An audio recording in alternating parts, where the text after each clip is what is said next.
ಇನ್ನು ಕೆಲವೇ ಕ್ಷಣಗಳಲ್ಲಿ ಹೊಸಕೆರೆಹಳ್ಳಿ ಪತ್ನಿ ನಿವಾಸಕ್ಕೆ ದರ್ಶನ್ ಆಗಮಿಸುತ್ತಾರೆ. ಹೊಸಕೆರೆಹಳ್ಳಿ ಪತ್ನಿ ನಿವಾಸಕ್ಕೆ ದರ್ಶನ್ ಬರುವಂತ ನಿರೀಕ್ಷೆ ಇದೆ.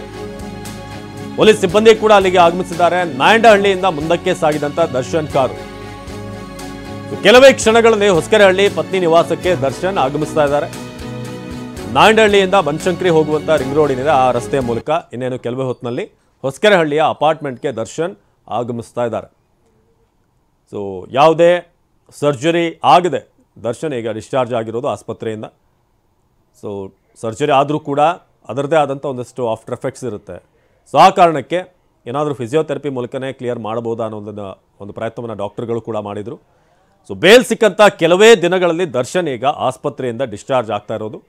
ಸೊ ಅಲ್ಲಿಂದ ಈಗ ಪತ್ನಿ ವಿಜಯಲಕ್ಷ್ಮಿ ಅಪಾರ್ಟ್ಮೆಂಟ್ ಕಡೆಗೆ ಇನ್ನೇನು ಕೆಲವೇ ಹೊತ್ತಿನಲ್ಲಿ ಅಲ್ಲಿಗೆ ತಲುಪಲಿದ್ದಾರೆ. ಸೊ ನಾವೀಗ ದೃಶ್ಯಗಳನ್ನು ನಿಮಗೆ ತೋರಿಸ್ತಾ ಇದ್ದೀವಿ. ಸೊ ಒಂದು ಅವರ ಲಗೇಜ್ ಎಲ್ಲ ಇದ್ದಂಥ ವೆಹಿಕಲ್, ಮತ್ತೊಂದು ಕಡೆ ವೈಟ್ ಕಲರ್ ರೇಂಜ್ ರೋವರ್ ಏನು ನೋಡ್ತಾ ಇದ್ದೀರಾ. ಸೊ ಹೊಸಕೆರೆಹಳ್ಳಿಯಿಂದ ನೇರ ದೃಶ್ಯಗಳನ್ನು ಸದ್ಯಕ್ಕೆ ನೀವು ತೋರಿಸ್ತಾ ಇದ್ದೀವಿ. ಅಪಾರ್ಟ್ಮೆಂಟ್ ಗೇಟ್ನ ಒಳಗೆ ದರ್ಶನ್ ಅವ್ರನ್ನ ಕರ್ಕೊಂಡು ಹೋಗ್ತಿರುವಂಥ ವೈಟ್ ರೇಂಜ್ ರೋವರ್ ಈಗ ಒಳಗಡೆ ಎಂಟ್ರಿ ಆಗಿದೆ. ಹೊಸಕೆರೆಹಳ್ಳಿಯ ಲೈವ್ ದೃಶ್ಯಗಳಿವು. ದರ್ಶನ್ ಅವರು ಈಗ ವಿಜಯಲಕ್ಷ್ಮಿ ಅವರು ಇರುವಂಥ ಫ್ಲಾಟ್ ಏನಿದೆ ಅಲ್ಲಿಗೆ ಆಗಮಿಸಿದ್ದಾರೆ. ಹೊಸಕೆರೆಹಳ್ಳಿ ಪತ್ನಿ ವಿಜಯಲಕ್ಷ್ಮಿ ನಿವಾಸಕ್ಕೆ ಈಗ ದರ್ಶನ್ ಬಂದಿದ್ದಾರೆ. ಹೊಸಕೆರೆಹಳ್ಳಿಯಲ್ಲಿ ಪತ್ನಿ ವಿಜಯಲಕ್ಷ್ಮಿ ಅವರ ನಿವಾಸಕ್ಕೆ ದರ್ಶನ್ ಆಗಮಿಸಿದ್ದಾರೆ. ಬಿಜೆಎಸ್ನಿಂದ ಈ ಒಳಗಡೆ ರೂಟ್ ಏನಿದೆ RR ನಗರ ಮುಖಾಂತರವಾಗಿ ಬಂದು ನಂತರ ಮತ್ತೆ ಮೈಸೂರು ರೋಡ್ಗೆ ಕನೆಕ್ಟ್ ಆಗಿ ಈಗ ಹೊಸಕೆರೆಹಳ್ಳಿಯ ಅಪಾರ್ಟ್ಮೆಂಟ್ಗೆ ಆಗಮಿಸಿದ್ದಾರೆ ದರ್ಶನ್. ಅಲ್ಲಿ ವಿಜಯಲಕ್ಷ್ಮಿ ಅವರ ಫ್ಲಾಟ್ ಇದೆ. ನಾವಾಗಲೇ ತಿಳಿಸಿದ ಹಾಗೆ RR ನಗರ ನಿವಾಸದ ಬಳಿ ಅಂತಂದರೆ ಹೆಚ್ಚಿನ ಅಭಿಮಾನಿಗಳಲ್ಲಿ ಬಂದಾಗ ಭಾಳ ಹತ್ತಿರದ ಕಾಂಟ್ಯಾಕ್ಟ್ ಇರುತ್ತೆ. ಅಲ್ಲೇ ಮುಂಭಾಗದಲ್ಲೇ ರಸ್ತೆ ಇರೋದ್ರಿಂದ ರೀಚೇಬಲ್ ಆಗಿರ್ತಾರೆ. ಸೊ ಅಲ್ಲಿ ಹೊರಬರದೇ ಹೋದರೂ ಕೂಡ ತುಂಬ ಜನ ಸೇರಿದ್ರೆ ಅಭಿಮಾನಿಗಳಿಗೆ ಸಹಜವಾಗಿ ಒಂದು ಕುತೂಹಲ ಇರುತ್ತೆ, ನೋಡಬೇಕು ಡಿಸ್ಚಾರ್ಜ್ ಆದಮೇಲೆ ಮಾತನಾಡಿಸ್ಬೇಕು ಅಂತ. ಆದರೆ ಇಲ್ಲಿ ಅಪಾರ್ಟ್ಮೆಂಟ್ನಲ್ಲಿ ಆದರೆ ಸ್ವಲ್ಪ ಹೆಚ್ಚಿನ ಪ್ರೈವಸಿ ಇರುತ್ತೆ. ಅಂದರೆ ಅವ್ರು ತಂಪಾಡಿಗೆ ತಾವು ಇರ್ಬೋದು, ಒಳಗೆ ರೆಸ್ಟ್ ಮಾಡ್ಬೋದು. ಸೊ ಆ ಕಾರಣಕ್ಕೆ ಇಲ್ಲಿಗೆ ಬಂದಿರುವಂಥದ್ದು. ಜೊತೆಗೆ ಈ ಟೈಮ್ನಲ್ಲಿ ಜೊತೆಯಲ್ಲಿ ಇರಬೇಕಾಗುತ್ತೆ ಪತ್ನಿ ಕೂಡ, ಡಿಸ್ಚಾರ್ಜ್ ಆಗ್ತಾ ಇರೋದ್ರಿಂದ. ಸೊ ಒಂದಷ್ಟು ರೆಸ್ಟ್ ಬೇಕಾಗಿರುವಂತಹ ಕಾರಣ. ಸೊ ಹಾಗಾಗಿ ಇಲ್ಲಿಗೆ ಬರೋದಕ್ಕೆ ನಿರ್ಧಾರ ಮಾಡಿದ್ದಾರೆ. ಸೊ ಈಗ ಹೊಸಕೆರೆಹಳ್ಳಿಯ ನೇರ ದೃಶ್ಯಗಳನ್ನು ನಿಮಗೆ ತೋರಿಸ್ತಾ ಇದ್ದೀವಿ. ಸೊ ಅಲ್ಲಿಗೆ ದರ್ಶನ್ ಅವರ ಸಂಗಡಿಗರೊಂದಿಗೆ ತನ್ವೀರ್ ಏನು ಆ ಕಾರ್ನಲ್ಲಿ ಕರ್ಕೊಂಡು ಬಂದರು. ಜೊತೆಗೆ ಪುತ್ರ ಪತ್ನಿ ದಿನಕರ್ ಕೂಡ ಅವ್ರ ಜೊತೆ ಇದ್ದಾರೆ. ಆರಂಭದಲ್ಲಿ ಅವರ ಎಲ್ಲ ಲಗೇಜ್ ಇದ್ದಂಥ ಒಂದು ಕಾರನ್ನು ನಾವು ಗಮನಿಸಿದ್ವಿ. ಕಾರ್ ಏನು ಬಂತು. ಸೊ ಅದಾದ ನಂತರ ಅದರ ಬೆನ್ನಲ್ಲೇ ರೇಂಜ್ ರೋವರ್ನಲ್ಲಿ ದರ್ಶನ್ ಈಗ ಆಗಮಿಸಿದ್ದಾರೆ. ಸೊ 1.5 ತಿಂಗಳ ಬಳಿಕ ಈಗ ಏನು ಬೇಲ್ ಸಿಕ್ಕ ನಂತರ ದರ್ಶನ್ ಈಗ ತಮ್ಮ ನಿವಾಸಕ್ಕಲ್ಲಿಗೆ ಆಗಮಿಸಿರೋದು. ಆರಂಭದಲ್ಲಿ ಏನು ಬಳ್ಳಾರಿಯಿಂದ ಬಂದಾಗ ರೆಸ್ಟ್ ಮಾಡಿದರು ಮನೆಯಲ್ಲಿ. ಅದಾದಮೇಲೆ BGSಗೆ ಅಡ್ಮಿಟ್ ಮಾಡಲಾಗಿತ್ತು.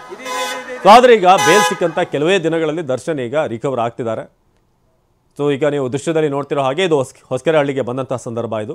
ಸೊ ದರ್ಶನ್ ಅವರು ಇದ್ದಂಥ ಈ ವೈಟ್ ಕಲರ್ ಕಾರ್ ಏನಿದೆ ರೇಂಜ್ ರೋವರ್, ಸೊ ಅದರಲ್ಲಿ ದರ್ಶನ್ ಆಗಮಿಸಿದ್ರು. ಸೊ ಅದಾದಮೇಲೆ ಅಪಾರ್ಟ್ಮೆಂಟ್ ಗೇಟ್ನ ಒಳಗೆ ಹೋದಂಥ ದೃಶ್ಯ ಇದು.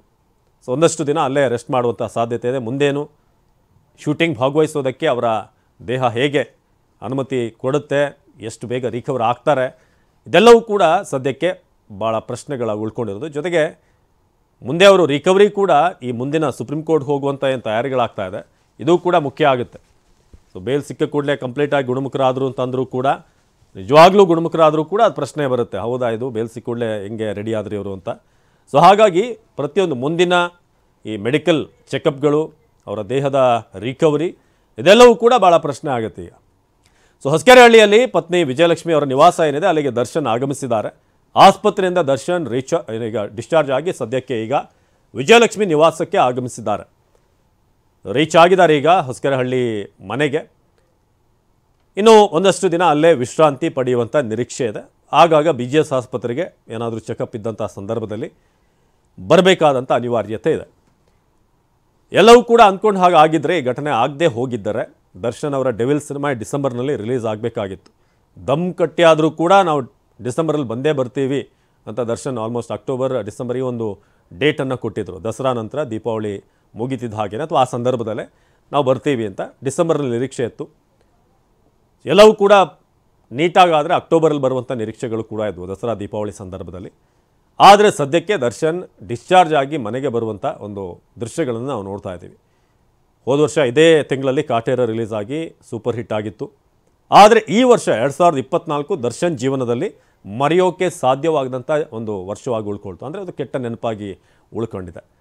ಸೊ ಇದೀಗ ಡಿಸೆಂಬರ್ನಲ್ಲಿ ನಾವೀಗ ನೋಡ್ತಿರೋ ಹಾಗೆ ದರ್ಶನ್ ಈಗ ಡಿಸ್ಚಾರ್ಜ್ ಆಗಿ ವಾಪಸ್ ಬರ್ತಾ ಇರೋದು ಅಭಿಮಾನಿಗಳಿಗೆ ಒಂದು ರೀತಿ ಸಮಾಧಾನ ತಂದಿದೆ. ಈಗ ಅವರ ಫ್ಯಾಮಿಲಿ ಅವ್ರಿಗೂ ಕೂಡ ಆದರೆ ಲೀಗಲಿ ಏನು ಕಾನೂನಾತ್ಮಕವಾಗಿ ಏನು ಮುಂದೇನಾಗುತ್ತೆ ಅದು ಕಾನೂನು ನ್ಯಾಯಾಲಯಕ್ಕೆ ಬಿಟ್ಟಂಥ ವಿಚಾರ. ಅವರು ಏನು ತೀರ್ಮಾನಗಳನ್ನು ಕೈಗೊಳ್ತಾರೆ, ಏನು ನಿರ್ಧಾರ ಬರುತ್ತೆ ಅಂತ. ಸೊ ಇದೀಗ BGS ಆಸ್ಪತ್ರೆಯಿಂದ ನೇರವಾಗಿ ಪತ್ನಿ ನಿವಾಸಕ್ಕೆ ದರ್ಶನ್ ಆಗಮಿಸಿದ್ರು. ಹೊಸಕೆರೆಹಳ್ಳಿಯ ಪತ್ನಿ ನಿವಾಸಕ್ಕೆ ಈಗ ಆಗಮಿಸಿರೋದು. ಸೊ ದರ್ಶನ್ ಮುಂದಿನ ಒಂದಷ್ಟು ದಿನಗಳ ಕಾಲ ಅಲ್ಲೇ ವಿಶ್ರಾಂತಿ ಪಡೆಯುವಂಥ ನಿರೀಕ್ಷೆ ಇದೆ. ಒಂದಷ್ಟು ಸಿನಿಮಾಗಳು ಕೂಡ ಅವರ ಕೈಯಲ್ಲಿದೆ. ಅದನ್ನು ನಂಬಿಕೊಂಡು ಅದರ ಡೈರೆಕ್ಟರ್ಗಳು, ಪ್ರೊಡ್ಯೂಸರ್, ಎಂಟೈರ್ ಆ ತಂಡ ಏನಿದೆ ಅವರೆಲ್ಲರೂ ಕೂಡ ವೆಯ್ಟ್ ಮಾಡ್ತಿದ್ದಾರೆ ಯಾವಾಗ ಮತ್ತೆ ಇದೆಲ್ಲವೂ ಕೂಡ ರೀಸ್ಟಾರ್ಟ್ ಆಗುತ್ತೆ ಅಂತ. ಆದರೆ ಎಲ್ಲಕ್ಕೂ ಮುಖ್ಯವಾಗಿ ಆರೋಗ್ಯ ಎಷ್ಟು ಮಟ್ಟಿಗೆ ಅವರಿಗೆ ಜೊತೆ ಗೂಡುತ್ತೆ ಅಥವಾ ಕೈ ಜೋಡಿಸುತ್ತೆ ಅನ್ನೋದು ಕಾದು ನೋಡಬೇಕು. ಸೊ ವಿಜಯಲಕ್ಷ್ಮಿ ನಿವಾಸಕ್ಕೆ ದರ್ಶನ್ ಆಗಮಿಸಿದ್ದಾರೆ. ಈ ಕ್ಷಣದ ದೊಡ್ಡ ಅಪ್ಡೇಟ್ ಇದು. ಈಗ BGS ಆಸ್ಪತ್ರೆಯಿಂದ ಇವತ್ತು ಡಿಸ್ಚಾರ್ಜ್ ಆಗಿರುವಂಥ ದರ್ಶನ್. ಸೊ ಮೊನ್ನೆ ಅವರು ಹೊರಗೆ ಬಂದಾಗಲೂ ಎಲ್ಲೋ ಡಿಸ್ಚಾರ್ಜ್ ಅಂತ ಇತ್ತು, ಬಟ್ ಅವತ್ತು ಕೋರ್ಟ್ನ ಪ್ರಕ್ರಿಯೆಗಳೇನಿತ್ತು, ಈ ಬೇಲ್ ಪ್ರೊಸೀಜರ್ಗಳು, ಸೊ ಅದನ್ನು ಮುಗಿಸಿ ದರ್ಶನ್ ಮತ್ತೆ ವಾಪಸ್ BGS ಆಸ್ಪತ್ರೆಗೆ ಹೋಗಿದ್ರು. ಸೊ ಆದರೆ ಈಗ ದರ್ಶನ್ ಬೇಲ್ ಕೂಡ ಸಿಕ್ಕಿರುವಂಥ ಕಾರಣ ಈಗ ಒಂದು ವೇಳೆ ಈ ಮೇನ್ ಬೇಲ್ ಸಿಗದೆ ಹೋಗಿದ್ರೆ ಸಮಸ್ಯೆ ಆಗಿರೋದು, ಮತ್ತೆ ಎಕ್ಸ್ಟೆಂಡ್ ಆಗಿ BGS ಆಸ್ಪತ್ರೆಯಲ್ಲಿ ಇರಬೇಕಾಗ್ತಾ ಇತ್ತು. ಯಾಕಂದರೆ ಸರ್ಜರಿಗೆ ಟೈಮ್ ಬೇಕು ಅಥವಾ ಸರ್ಜರಿ ಮಾಡೋದಾ ಏನೋ ಅನ್ನೋದ್ರ ಬಗ್ಗೆ ಟೈಮ್ ಬೇಕು ಅಂತ. ಸೊ ಆದರೆ ಈಗ ಬೇಲ್ ಸಿಕ್ಕಿರುವಂಥ ಕಾರಣ ಈಗ ಫ್ಲ್ಯಾಟ್ಗೆ ಆಗಮಿಸಿದ್ದಾರೆ.